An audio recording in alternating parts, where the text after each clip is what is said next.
Now that we've looked at indicator words as a means of identifying premises and conclusions, we know that when they're present, they're extremely helpful. The problem is, on a lot of LSAT arguments, you don't have a marker, an indicator word, a premise, or a conclusion indicator for each and every single statement within that argument.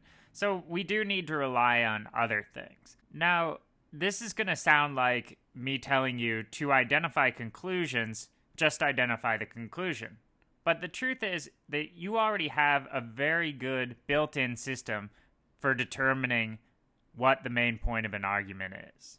When you're told something, you probably already have a very good idea about what the speaker is trying to get across to you. And that determination is the same as being able to tell what the speaker's conclusion is. So while you have a good built-in intuition already, if you look at arguments over and over again and think, what is the author trying to get across to me? That intuition is going to get even stronger.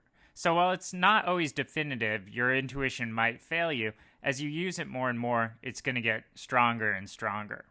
So when you read these LR arguments, these very short arguments that you encounter in the logical reasoning section, always ask yourself this, especially during the untimed portion of your study when you're learning to do these problems without time pressure. You always want to consciously identify the conclusion. Later, you'll probably be able to do it without so much consciously thinking about it. But for the entire first phase of your prep, we really want you consciously thinking about what the conclusion of every single argument that you encounter is. So ask yourself these questions when you're trying to train your intuition. What is the author trying to prove? What does he or she want me to believe?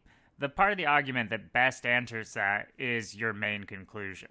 Well, generally this is done by considering the argument as a whole. You can also zero in on specific parts and ask, is this really what the author is trying to convince me of?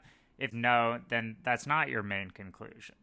So we'll get you started training your intuition right away with a quiz in this lesson. Now, intuition doesn't always work. So what happens when you can't use a conclusion indicator to identify the conclusion and maybe your intuition fails you?